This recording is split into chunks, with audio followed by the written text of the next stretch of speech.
The first ever Grand Prix of Indianapolis is about to start.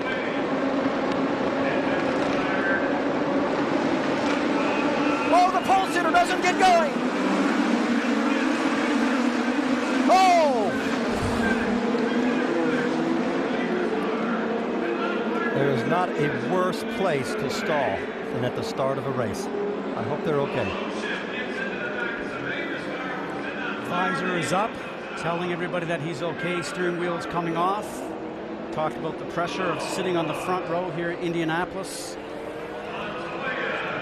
Saavedra is in it. He was hit by Mikhail Aloshin in the 7. That is Aloshin being attended to there. Juan Pablo Montoya crashed further back up the track into the outside wall. His car is sitting there up against the outside wall as well. Now, Aloshin was probably going anywhere close to 80 miles an hour because he probably changed the gear by the time he got there. So you're trying to accelerate, and all you can do in those moments is follow the flow of where the cars are going. He obviously got unlucky and went right into the back of that stopped car.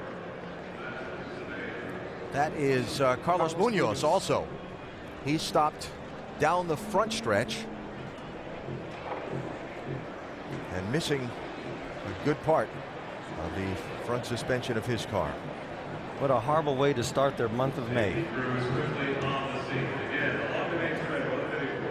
The drivers are being instructed to come down the pit lane, be collected by the pace car there, and they will continue onto the racetrack under the caution flag. And we continue to keep our eyes on the car of Mikhail Aloshin on this front straightaway, and he begins to climb from the car, and that's really good to see. He's climbing out. That really is good news, because when you can hit when you get hit that hard, anything can happen. Remember, he started on the very last row, so by the time he gets up to the first car on the grid, as you mentioned, already in second gear, 80, 100 miles an hour. The car on your left-hand side will not get off the grid. He didn't even move. Saavedra. Everybody else is starting to go around him. Now the car coming from the back doesn't see him, and that first car that hits him is Carlos Munoz. And then from then on, the debris is flying. I think Montoya just stalled back there too. Could be. There could be a problem starting the Charlie Kimball, I think, on the right-hand side, also just a slow start. Oh, he just about got through, and it all happens so very fast because there is spotters here for these drivers to tell them what's going on. But at that short time span, Eddie, it's just about impossible. Hunter Ray did an exceptional job missing him. And Munoz is the one that decided to change lane from the right to left. Yes. And when he did that, he blocked the view of the cars behind him, and they found themselves with a stopped car in the middle.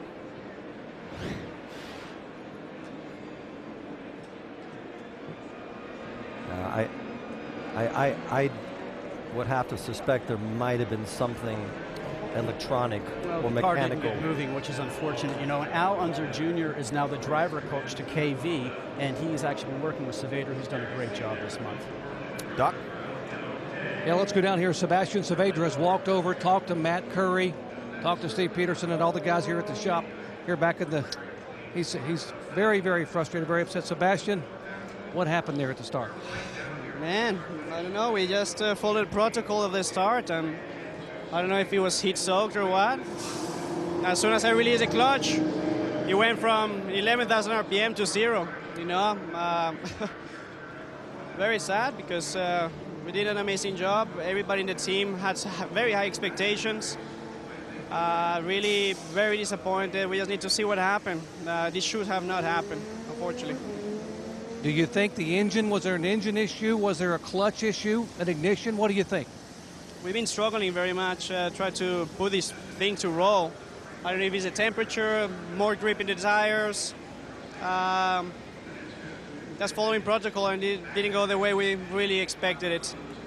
Very sad to be talking to you so early, man. We really had a car to freaking put it up front. Emotionally, Sebastian, how difficult is this for you? Man, when you have the opportunity to be in the front of the pack in this amazing and magical place, you want to bring it home in the same place, and to not even get a chance because of freaking electrical thing or something pisses me off. Sebastian Saavedra obviously upset, angry, and very, very frustrated. Let's explain this protocol, Scott.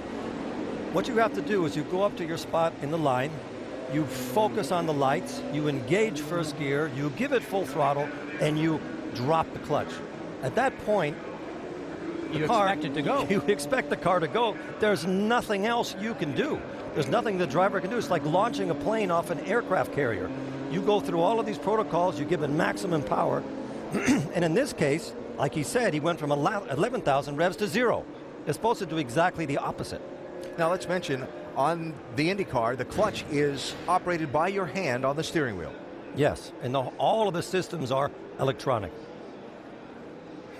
So for whatever reason, as you just heard Saavedra explain, when he dumped the clutch, nothing happened, and then a lot happened. You would expect when you dump the clutch, you have so much power that it overpowers the rear tires, you get a little bit of wheel spin and the car launches itself. So the whole launch sequence did not work. And there is nothing a driver can do when that happens. And that's a very unsettling feeling when you're sitting in there knowing that all the other cars are going to rush past you. At this time, he would be looking in his mirrors, watching the cars going either side, and then hopefully he was not going to get struck, and that's certainly what happened. I was involved in a start like this at the Canadian Grand Prix once, and it had tragic consequences. I was there watching on the front stretch. Unfortunate, you can see how deflated he is, and you know, we always, when we have a problem, Eddie, you always want to try and leave the track and go on to something new, and as we can see here, the impact, now the drivers that are involved in this have to be here for the next couple of weeks getting ready for the Indy 500. You walk back into your workplace for the next couple of weeks thinking about this. Yeah. So Sebastian Saavedra, the pole sitter for today's race, and obviously very frustrated and upset. A massive crash on the standing start here at Indianapolis.